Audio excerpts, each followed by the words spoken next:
तो my dear, अपने पिछले क्लास में 10th एसएसटी के अंतर्गत आने वाले इतिहास की जो बुक है उसका पहला चैप्टर के महत्वपूर्ण पॉइंट इटली के एकीकरण लास्ट पॉइंट पढ़े थे आप। और इटली के एकीकरण आपने ये भी देखे थे, इटली कई टुकड़ों में बटा हुआ था जिसको 3 व्यक्ति के अथक प्रयास से, मेजनी, काउंट काबू और गैरिबाल्डी के अथक प्रयास से 1871 ईस्वी में इटली का एकीकरण हो गया था। अर्थात बिखरे हुए इटली क्या हो गया था? एक हो गया था। कब? 1871 ईस्वी। और आज अगला पॉइंट होगा आपका, क्या है पॉइंट मैरियन बताएंगे? आज अगला पॉइंट होगा इटली के एकीकरण में वही 3 व्यक्ति का योगदान, मेजनी, काउंट काबू और गैरिबाल्डी का योगदान। और मजा से हम लोग पढ़ेंगे, क्योंकि मैंने कल फोकस किया था आपको कि बोर्ड एग्जाम में भी इन तीनों व्यक्ति से संबंधित क्वेश्चन बराबर पूछते आ रहे हैं। इसलिए इन तीनों को मुख्य रूप से हम लोग थोड़ा सा बेटर ढंग से पढ़ेंगे। तो सबसे पहले तो कॉपी के बीच में आप लोग लिखिए, मेरे जैसे ही हम लोग लिखेंगे इटली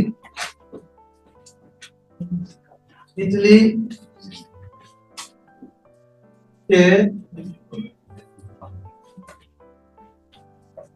एकीकरण में, इटली के एकीकरण में मेजनी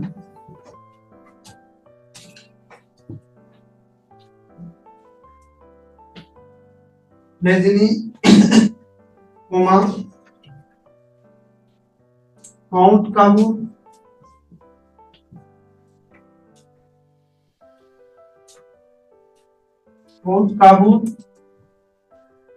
और कौन?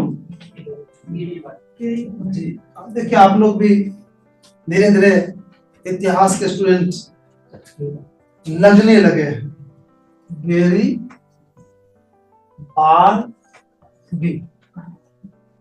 बाल्टी नहीं, बाल्टी।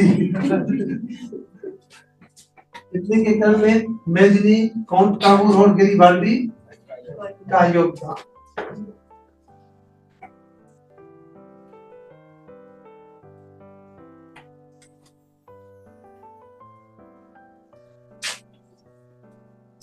इनकी खत्म हो गया, लिख लिए बढ़िया से।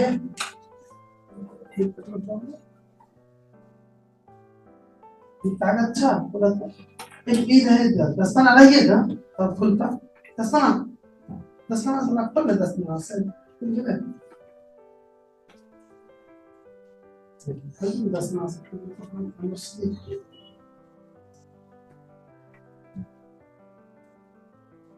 तो तीनों व्यक्ति से 2 दिन से आप नाम सुनकर परिचित हैं और आज इसके कारनामा बताएंगे। इसका कारनामा क्या है? तो माय डियर, मैं बता दूं आपको कि तीनों का हम लोग अलग अलग है। क्या कुछ दिक्कत? माय डियर, तीनों का हम लोग अलग अलग पढ़ेंगे। सबसे पहले स्टार मार के हम लोग क्या लिखेंगे? मेजनी का योगदान। किसमें? इटली के एकीकरण। यहाँ पर या तो ऐसे भी लिख सकते हैं कि इटली के एकीकरण में मेजनी का योगदान। ठीक है, जो हुआ क्या करे एकरा सर्दी में बोले की बोले रे क्या हुआ करे से? अरे यार सर्दी हुआ है, हैं? तो मालूम है 2 मेढक है इसमें, पहले से क्या था।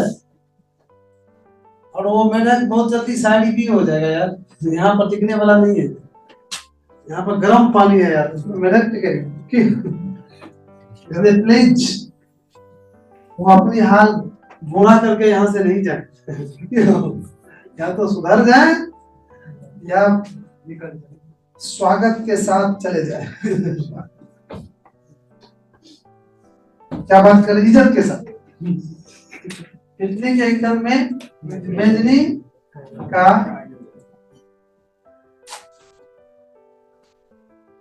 योगदान। कुछ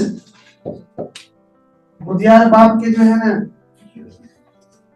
वंश को खत्म करने वाला पुत्र जन्म लेता है, जो ऐसे करते हैं, जो अभी कर रहे थे। जब उसके वंश का नाश का समय आता है ना, तो यही सब होता है। बड़ी दुख होता है मेडिया, जो ऐसा करता होगा निश्चित रूप से उसके बाप अमीर होगा, बहुत मेहनत से पैसा जमा करा होगा, और उसके इससे ज्यादा उसके बाप के इंप्रेशन का पड़ता होगा, और उसके बाप इसी के शोक से मरेगा, और उस शोक से जो मरेगा उसको पाप चढ़ेगा, और पाप जो चढ़ेगा तो कोई नहीं छुड़ा सकता, भगवान भी नहीं कर सकता। आजकल अधिकतर बाप माँ जो मर रहे हैं बीमारी से ग्रसित हो रहे, किसके कारण से? बेटा बेटी कारण से। उससे जो उम्मीद है वो नहीं कर रहा है, वो कुपातर निकल जाता है। बाप तो बड़ी सीना ऐसे चोरा करके चलता था, बेटा ऐसे सोने गाजा को तो पीछे बेटा कोई दूध पी दे, बाप को कहे ना करे आप ही कर दे ना करे, पर लोग लबू बढ़िया से नहीं बोले तो एहन काम ऊपर बेटा करे लागे। मैं यार आप लोग से मैं एक कह तो नहीं सकता हूँ, ये शिक्षक के नाते मेरा फर्ज बनता है कि आपको एक शिक्षा दें। यार जिंदगी में कभी भी वो काम नहीं करना जिसके कारण से पिताजी और आपके माँ को सर झुकाना पड़े, थोड़ा सा उसकी बॉडी लैंग्वेज को चेंज करना पड़े, उसकी जो समाज में इंप्रेशन है उस पर कहीं दाग लगे। कहने का तात्पर्य ये है, दाग लगने का तात्पर्य कि आप सुपौल में कोई जरूरी नहीं कि गलत काम करने से दाग लगता है। आपने बहुत दिन तक सुपौल में रहे, कुछ नहीं किए, तो पड़ोसी देगा उल्हन माँ को, बेटा को सुपौल में उससे माँ को बहुत चोट पहुंचता है। अब पड़ोसी के बेटा के गल के निक से पढ़ने को बैठ गए, तगली हमर बेटा तोहर तो लाके बेटा कुछ बोलो कि तू तो करो में निक छो, तू चोरा के पैसा दली में बेटा के माने भलवा तू अकरा के रोजा करम निकले छे। मान लोगों कहते चला फलना बढ़िया है, ओकर बेटा नौकरी कर, ओकर बेटा बढ़िया से ओकर फेल वाले सारे कर्म के फल मिल रहा है, पाप के कर्म के फल बोले माने लपटता है तोरा पर टोटल डिपेंड है मेरी यार सब कुछ। इसको ध्यान रखना हर वक्त, और इसको ध्यान रखने का एक ही गो तरीका है कि कर्म सब कुछ है। कर्म का मतलब होता है कि आपको जो काम दिया गया है माता पिता द्वारा, समाज द्वारा, गुरु द्वारा, वो आपका कर्म। जैसे पढ़ना क्या है, आपका कर्म, ये सबसे बड़ा चीज है। सबसे पहले पढ़ो, उसके बाद और कोई काम करो। लेकिन आज ऐसा नहीं होता है, सब काम करके जब टाइम बचता है तब पढ़ता है। चलिए हम बात नहीं करने का टाइम है मेरे पास, कम टाइम। इटली के क्रम में मेजनी का आइए बढ़िया से बढ़िया। मेजनी इटली के राष्ट्रवादी व्यक्ति थे, देश प्रेमी व्यक्ति थे। मेजनी अपने देश के सभी, अर्थात अपने देश को ही अपना परिवार मानते थे, बल्कि अपने परिवार को सिर्फ परिवार नहीं मानते थे, पूरे देश को अपना परिवार मानते थे। पूरा देश का विकास चाहते थे जिस तरह से अपने परिवार का विकास चाहते थे। और ये बहुत बड़े साहित्यकार भी थे। साहित्यकार समझते हैं किसको कहा जाता है? किसको कहा जाता है? जो कविता कविता इत्यादि लिखते हैं, बुक लिखते हैं, ये साहित्यकार भी थे। साथ ही साथ ये लोकतंत्र शासन का समर्थक थे। लोकतंत्र शासन समझते हैं जिसमें जनता के द्वारा शासक चुने जाते हैं। इधर ध्यान देना है, इसमें जनता के द्वारा शासक चुना जाता है, उसको क्या कहते हैं? लोकतंत्र शासन। जबकि वहां पर राजतंत्र बहुत था, तो ये चाहते थे कि लोकतंत्र शासन, ये राजा ताजा हट जाए, जनता लोग चुन के शासक थे। ये दो तीन को सोच था इसको, और इस सोच को लेकर इन्होंने इटली को एक करने का एक प्लान बनाया कि मुझे इटली को कैसे एक करना। जो राजा है उसको हटा के जो विदेशी शासक है उसको हटा के, फिर सबको हटा के एक लोकतंत्र शासन बहाल करेंगे और अपने आप को उसको विश्वास था और उन्हें आगे बढ़ा, प्लान बनाया और क्या किया, आगे बढ़ा। अब बाधा आएगा उसके सामने, बाधा आएगा आप ना, आप भी देख लीजिएगा, अगर जब तक कोई समस्या नहीं आती है ना तो आपको लगेगा कि पूरा समाज, पूरा रिश्तेदार आपका है। जब समस्या आता है तब सबका पहचान होता है कौन आपका है। जस्ट लाइक यही हुआ, कोई किसका, मेजनी का। मेजनी ने इटली को एक करने का क्या बनाया, एक प्लान बनाया। अब प्लान आया बनाया उसमें समस्या सामने आएगा। तो माय डियर, सबसे बड़े समस्या उत्पन्न करने वाला जो पॉइंट था वो दो देश था, उसका नाम था ऑस्ट्रिया और फ्रांस। याद रखना, ऑस्ट्रिया और फ्रांस। ऑस्ट्रिया, फ्रांस, ये माय डियर दो देश सामने आ गया। मेजनी के आगे दो देश आ गया और सारे समस्या को मेजनी सुलझा लिए, लेकिन ये दो इतना बड़ा रोड़ा साबित हुआ, इतना बड़ा रोड़ा साबित हुआ कि इसको साइड नहीं कर सका कौन, मेजनी। और मेजनी आगे नहीं बढ़ पाया। अब मेजनी ने एक करने के लिए जो कुछ काम किया वो सुना देते हैं, क्या क्या किया। सबसे पहले मेजनी ने, हम जब लिखेंगे भी तो आपके दिमाग में भी यही होना चाहिए कि मेजनी एक राष्ट्रवादी व्यक्ति था जिन्होंने बिखरे हुए इटली को एक करने के लिए एक प्लान बनाया। और जिस प्लान के तहत मैं डियर दो को काम किया है, जिसको मात्र उसी काम को याद रखना है। 1831 में भूलिएगा नहीं, आपको लगेगा भूल जाइएगा, हम भूलने नहीं देंगे। 1831 ईस्वी में यंग इटली, क्या यंग इटली, इटली तो देश है, यंग मतलब जवान, यंग इटली नामक एक संस्था बनाया और इटली के टोटल युवक को उसमें शामिल किया, उसको राष्ट्रप्रेम की पाठ पढ़ाया और एक तरह से कई एक सेना तैयार किया कि भाई चलिए हम लोग मिलकर इटली को एक करेंगे। जो गड़बड़ सरबड़ शासक है, जो गड़बड़ सरबड़ व्यक्ति है, सबको सुलझा के ये कर देंगे, लोकतंत्र शासन बहाल कर देंगे।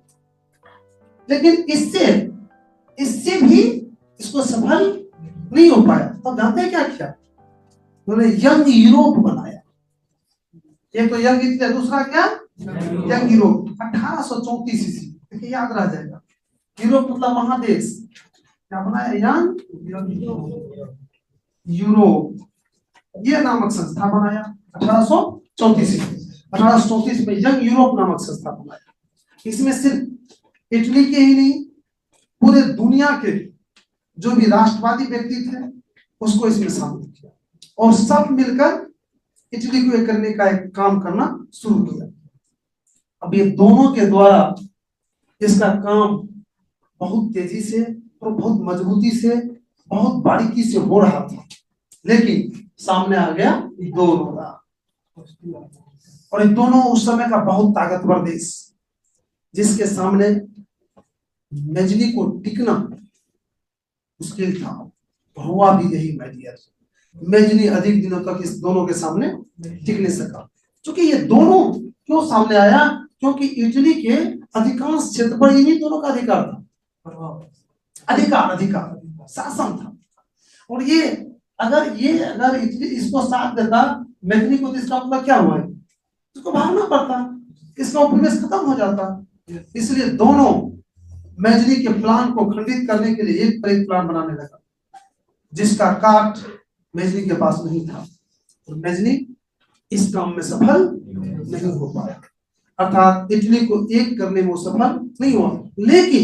लेकिन एक सबसे बड़ा चीज सामने ला दिया। वो क्या लाया, कि इटली का जो सबसे बड़ा बाधक है उसको सामने ला दिया। किसको, अब आगे जो भी आ रहा है तो छोटा मोटा चीज प्लान नहीं बनाता है, किस पर, इसको कैसे हराएंगे, इसको कैसे पीछे हटेंगे। ये दोनों व्यक्ति का जब बात बताएंगे माय डियर, कौन काबू और गेरिबाल्दी का, तो दिखाएंगे आपको कि दोनों को हराने के लिए प्लान बनाया है। गठबंधन करके दूसरा नहीं आगे बताएंगे आपको, क्योंकि अभी टाइम कम है। लड़ाई नहीं, बहुत दोनों से एक साथ लड़ना मुश्किल था। ये दोनों ने क्या किया है, कोई इससे दोस्ती किया है, इसको हराया है, फिर उसके दोस्ती करके उसके ताकत को जान लिया है, फिर उसको मारा है। फिर ये भी वही क्या, इससे दोस्ती इससे को हराया, ऐसे करके दोस्ती का मार्ग दोनों अपनाया है। फिर दोनों भाई दोस्ती का मार्ग अपनाया है।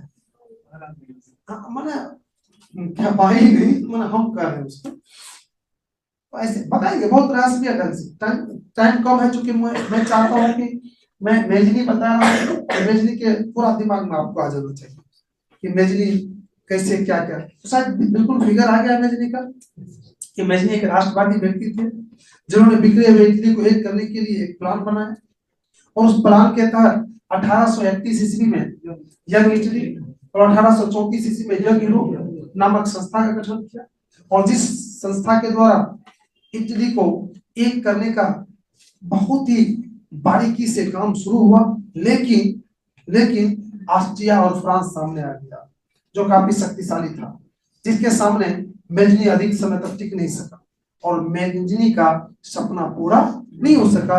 लेकिन एकीकरण एकीकरण की जो बाधाएं थी वो सबके सामने आ गया, जो आगे एकीकरण करने में सहायता मिली। इतना चीज लिखना है और मैं यार लिख ही लो, तब मुझे भी संतुष्टि मिल जाएगी कि मैंने एक पॉइंट पढ़ा दिया तुमसे। लिखिए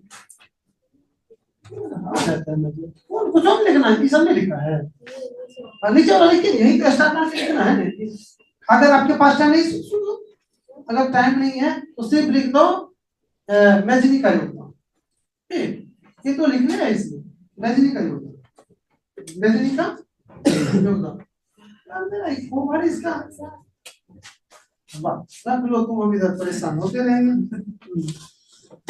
हो गया, चलिए शुरू कीजिए। देखिए मेजनी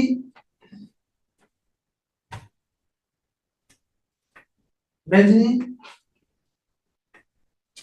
इटली के महान राष्ट्रवादी व्यक्ति थे, महान राष्ट्रवादी व्यक्ति मत लगाइएगा, महान राष्ट्रवादी साहित्यकार लिख दे क्या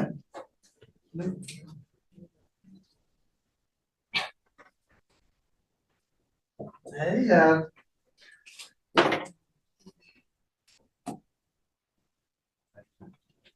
साहित्यकार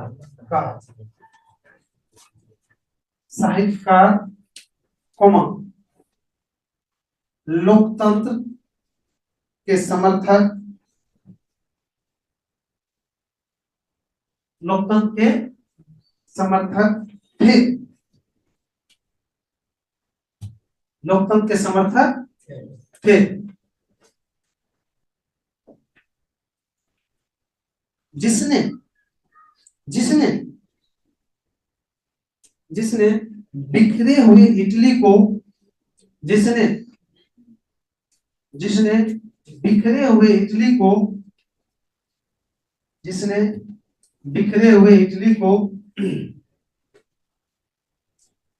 एक करने के लिए जिसने बिखरे हुए इटली को एक करने के लिए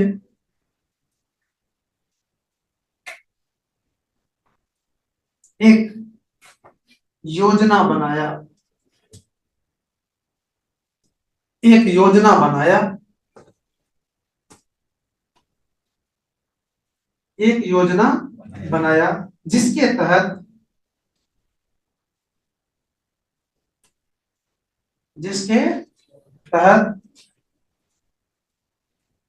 1831 ईस्वी में यंग इटली जिसके तहत 1831 ईस्वी में यंग इटली 1831 ईस्वी में यंग इटली और 1834 ईस्वी में यंग यूरोप और 1834 ईस्वी में यंग यूरोप नामक संस्था का गठन किया। नामक संस्था का गठन किया, नामक संस्था का गठन किया,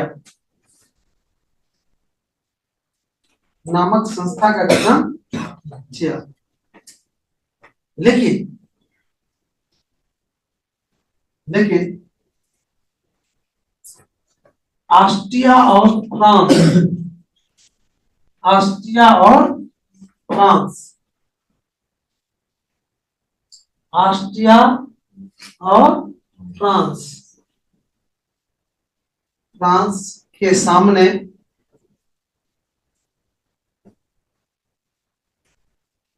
यह अधिक समय तक टिक नहीं सका, सामने अधिक समय तक टिक नहीं सका।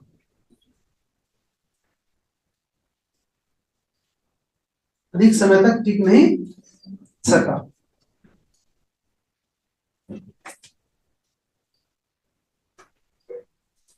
जिसके कारण